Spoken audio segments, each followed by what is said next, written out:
Welcome back to Edification. இன்னைக்கு நம்ம பார்க்க போற இன்ட்ரெஸ்டிங்கான topic. Everybody, somebody, anybody, nobody. இதுல பார்ட் 1ல நான் உங்களுக்கு somebody பத்தி ஓகே somebody. somebodyயோட meaning unknown or unspecified person. unknown person அப்படின்னா யாரு? நமக்கு தெரியாத ஒரு மனிதர், நமக்கு அறிமுகம் ஆகாத ஒரு மனிதரை தான் நாம unknown person அப்படின்னு சொல்லுவோம். அன்ஸ்பெசிஃபைடு பர்சன் அப்படின்னா என்ன? இப்ப நம்ம இங்கதான் இருக்கோம், நமக்கு நம்ம பிரைம் மினிஸ்டரை தெரியும், ஆனா நம்ம பிரைம் மினிஸ்டரோட பேசுனது இல்லை, அவரும் நம்ம கூட பேசுனது இல்லை. பட் ஆனா நமக்கு என்ன தெரியும்? அவரு தான் பிரைம் மினிஸ்டர்னு தெரியும் இல்லையா? ஸோ ஸ்பெசிஃபைடு பர்சன், அவர் போய் குறிப்பிட்ட ஒரு அடையாளங்கள் மூலமா இவரு தான் அப்படின்னு சொல்றோம்னா அது ஸ்பெசிஃபைடுன்னு அர்த்தம். இங்க அன்ஸ்பெசிஃபைடுன்னு சொல்றாங்க. அப்போ நம்மளால எந்த ஒரு வகையிலையும் இவருதான் அப்படின்னு கை காமிக்க முடியாத ஒரு பர்சனை தான் நாம somebody unspecified person சொல்றோம். இப்ப புரிஞ்சிருச்சுங்களா? somebodyயோட மீனிங் என்ன? unknown person or unspecified person. அப்போ ஓவராலா சொல்லும்போது somebody அப்படின்றத யாரோ ஒருவர், ஓகே, யாரோ ஒருவர் அப்படின்னா எடுத்துக்கலாம். ஓகேவா? எடுத்துக்கலாம் இல்ல, அதுதான் மீனிங். somebody அப்படிங்கிறதோட மீனிங் என்ன? யாரோ ஒருவர். எந்த வகையிலையும் நம்மளால ஐடென்டிஃபை பண்ண முடியாத ஒரு மனிதரை நாம somebody அப்படின்னு சொல்லணும். எக்ஸாம்பிள்ஸ் மூலமா இன்னும் டீட்டெயிலா தெரிஞ்சுக்கலாம். இன்னொரு முக்கியமான விஷயம், இந்த somebodyய 3 விதங்கள்ல யூஸ் பண்ணலாம். ஓகேவா? ஸோ என்னென்ன 3 விதமான யூசேஜுக்கும் நான் எக்ஸாம்பிள்ஸ் கொடுத்துருக்கேன். அதுல 3வது யூசேஜ் ரொம்ப அல்டிமேட்டா இருக்கும். நாம இப்படியெல்லாம் பேசியிருக்கோமா அப்படின்னு நீங்க யோசிக்கிற அளவுல இருக்கும். ஸோ ஸ்கிப் பண்ணாம பாருங்க. ஓகே, இது ஃபர்ஸ்ட் யூசேஜ். பாருங்க, யாரோ என் பேனாவை மேஜையிலிருந்து எடுத்தாங்க, யாரோ என் பெண்ணை டேபிள்ல இருந்து எடுத்தாங்க அப்படின்னு சொல்றோம். ஸோ பாஸ்ட்ல இருக்கு. அப்ப யாரோ ஒருவர், உங்களால அவரை ஐடென்டிஃபை பண்ண முடியல அப்படிங்கிறதுனால இங்க நம்ம somebody, யாரோ ஒருவர், somebody. Okay, somebody took my pen from the table. somebody took my pen from the table. அடுத்த எக்ஸாம்பிள் பாருங்க, யாரோ நம்மை பார்த்து கொண்டிருக்கிறார்கள் என்று நினைக்கிறேன். யாரோ ஒருத்தங்க நம்மள வாட்ச் பண்ணிட்டு இருக்க மாதிரியே இருக்குல்ல அப்படின்னு சொல்லுவோம்ல. அப்ப யாரோ ஒருவர்னா somebody. Okay, I think somebody is watching us. I think somebody is watching us. அடுத்த எக்ஸாம்பிள், நான் தோட்டத்தில் யாரோ ஒருவரை பார்த்தேன் என சொல்றோம். நான் தோட்டத்துல யாரோ ஒருத்தரை பார்த்தேன். இப்ப யாரோ ஒருவர் somebody. I saw somebody in the garden. I saw somebody in the garden. அடுத்த எக்ஸாம்பிள், இது எல்லாமே யாரோ ஒருவர் அப்படின்றதுல நமக்கு தெரியாத unknown personக்காக நம்ம இந்த எக்ஸாம்பிள் பார்த்துட்டு இருக்கோம். யாரோ ஒருவர் தனது கொடையை இங்கே விட்டு விட்டார்.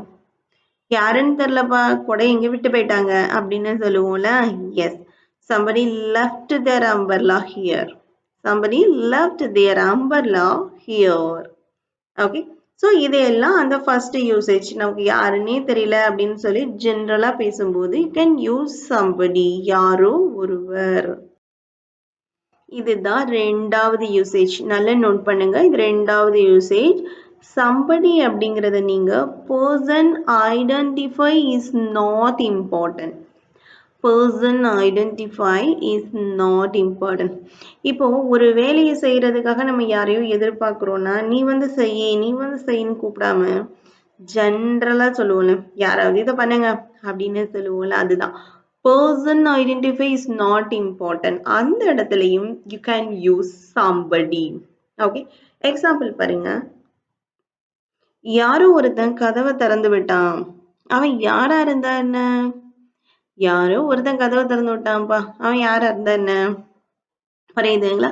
ஸோ கதவை திறந்த மனிதரை நம்ம இப்ப கூட யாருன்னு கேட்கல, நான் ஒருத்தனை பார்த்தேன்னு எல்லாம் சொல்லல.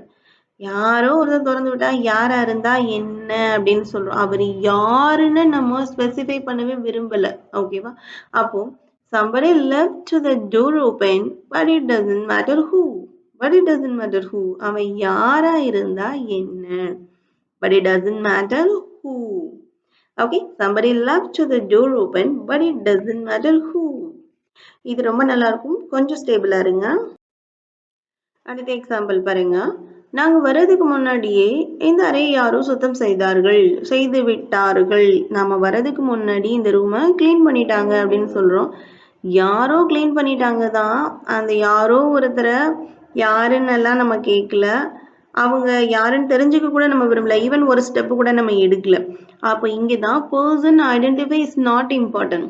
யாருன்னே தெரிஞ்சுக்க விரும்பல, ஒரு ஸ்டெப் கூட எடுக்கலங்கும் போது you can use somebody at that specific situation. அதை தான் நாம புரிஞ்சுக்கணும். Okay, somebody cleaned the room before we arrived. somebody cleaned the room before we arrived. நாங்க வரதுக்கு முன்னாடி யாரோ கிளீன் பண்ணிட்டாங்க. இப்போ யாரோ ஒருவர், அங்கேயும் நம்ம என்ன செய்யலாம், somebody யூஸ் பண்ணலாம். அடுத்தது அடுத்த சென்டென்ஸ், யாராவது இதை சுத்தம் செய்ய வேண்டும். யாராவது இதை சுத்தம் செய்ய வேண்டும். இல்லைன்னா யாராவது இதை கிளீன் பண்ணு. இங்க பாருங்க, பர்சன் ஐடென்டிஃபை இஸ் நாட் இவன். நம்ம பேரை சொல்லி இதை நீ செய்யணும் சொல்ல வேண்டிய அவசியம் இல்லாம ஜென்ரலா பேசல. யாராவது வந்து பண்ணு, யாராவது வருவாங்க, வெயிட் பண்ணு, இப்படிலாம் சொல்லும் போதும் யூ கேன் யூஸ் somebody. ஓகேவா? யாராவது இதை சுத்தம் செய்ய வேண்டும். somebody should clean up this. okay, somebody should clean up this. இதை யாராவது clean பண்ணுங்க. clean should போட்டுக்கனால கம்பல் பண்றோம். ஸோ யாராச்சும் இதை clean பண்ணுங்க, அவ்வளவுதான். ஓகே, ஸோ இதுதான் இதோட செகண்ட் யூசேஜ். ஃபர்ஸ்ட் யூசேஜ் சம்படியில் நமக்கு தெரியாத ஒருத்தரை யாரோ ஒருத்தர் அப்படின்னு பேசுறச்ச நம்ம யூஸ் பண்றோம். செகண்ட், அந்த யாரோ ஒருத்தரை மென்ஷன் பண்ணவே நம்ம விரும்பல, யாராவது ஒருத்தர் பண்ண அப்படின்னு சொல்லுவோம்ல, அந்த சுச்சுவேஷன்ல நம்ம சம்படி யூஸ் பண்றோம். இதோட தேர்ட் சுச்சுவேஷன் ரொம்ப நல்லா இருக்கும், கண்டிப்பா பாருங்க. தேர்ட்ல சம்படியை வந்து இம்பார்ட்டன்ட் ஆர் இன்ஃப்ளூயன்சியல் பர்சனுக்கு நம்ம யூஸ் பண்றோம். இம்பார்ட்டன்ட் பர்சனா முக்கியமான ஒரு மனிதர். இன்ஃப்ளூயன்ஸ், உனக்கு இவ்வளோ இன்ஃப்ளூயன்ஸ் இருக்கா அப்படின்னு நம்ம கேட்போம்ல. அப்ப என்ன சொல்லுவோம், உனக்கு இவ்வளோ செல்வாக்கு இருக்கா அப்படின்னா செல்வாக்கு உள்ள ஒரு மனிதர். ஓகேவா? செல்வாக்குள்ள மனிதர், முக்கியமான ஒரு மனிதர். ஆனா அவர் யாருன்னு நம்ம சொல்லல, யாருன்னும் தெரிஞ்சிக்கவும் விரும்பல. ஸோ அந்த மாதிரி சுச்சுவேஷன். அதாவது எக்ஸாம்பிள் பாருங்க, அவர் தன்னை யாரோ ஒரு சிறப்பு வாய்ந்தவர் என நினைத்தார். இது ரொம்ப தூய தமிழ்ல நம்ம எழுதுறோம். அவர் தன்னை யாரோ ஒரு சிறப்பு வாய்ந்தவர் என்று நினைக்கிறார். இதையே நம்ம ஜென்ரலா எப்படி சொல்லலாம், அவனை பெரிய ஆளுன்னு நினைச்சிட்டு இருக்கான். இன்னும் லோக்கல் லாங்குவேஜ்ல சொல்லும்போது அவன் பெரிய இவன்னு நினைச்சிட்டு இருக்கான் சொல்லுவோமா. ஸோ பெரிய இவன், பெரிய ஆளுன்னு நினைச்சிட்டு இருக்கான் அப்படின்னா அந்த இடத்துல அந்த ஆளுன்னு சொல்றோம் இல்லையா, அது நமக்கு உங்களுக்கு தெரியுமா, அது எந்த ஆளுன்னு நினைக்கிறாருன்னு உங்களுக்கு தெரியுமா? இல்ல எனக்கு தெரியுமா? கண்டிப்பா இல்லைல்ல. ஸோ இதைதான் நம்ம யாரோ ஒருவர் அப்படிங்கிற ஸ்டேட்டுக்கு நீங்க சம்படி இங்க யூஸ் பண்ணலாம்னு சொல்றோம். இம்பார்ட்டன்ட் ஆர் இன்ஃப்ளூயன்சியல் பர்சன், யாரோ ஒருவர். ஓகே, அவரு யாரா வேணாலும் இருக்கலாம், எந்த துறையிலனாலும் இருக்கலாம். பட் யாரோ ஒருவரா நினைக்கிறோம். Okay, he thinks he is somebody special. இதெல்லாம் நீ யூஸ் பண்றீங்களான்னு பாருங்க, கண்டிப்பா யூஸ் பண்ணுங்க, ரொம்ப எஃபெக்டிவா இருக்கும். he thinks he is somebody special. அவர் தன்னை ஒரு சிறப்பு வாய்ந்தவரை நினைச்சுக்கிறாரு. எந்த துறையில இருக்கக்கூடிய யார மாதிரி நினைச்சுக்கிறாரு, அது எதுவுமே யாருக்குமே தெரியாது. பட் ஆனா ஒரு இம்பார்ட்டன்ட் பர்சனா நினைச்சுக்கிறாரு, ஒரு இன்ஃப்ளூயன்ட் செல்வாக்குள்ள மனிதரா நினைச்சுக்கிறாரு, அவ்வளவுதான். அதுவும் நம்மளை பொறுத்த வரைக்கும் யாரோ ஒருவர் தான். ஓகேவா? அதனாலதான் somebody. he thinks he is somebody special. அவர் நிறுவனத்தில் முக்கியமான ஒருவர் போல பேசுகிறார். நம்ம சொல்லுவோம்ல, அவன் எப்படி பேசுறான், அவன் இங்க பெரிய போஸ்ட்ல இருக்கிறவன் மாதிரி பேசுறான் பாரு அப்படின்னு சொல்லுவோம். ஒரு கம்பெனில பேசுவாங்க, ஆனா அவங்க கம்பெனி ஆள் மாதிரியே பேசுறாங்க, இல்லைன்னா கம்பெனியோட பயங்கரமா ஒன்றி போனது போல பேசுவாங்க.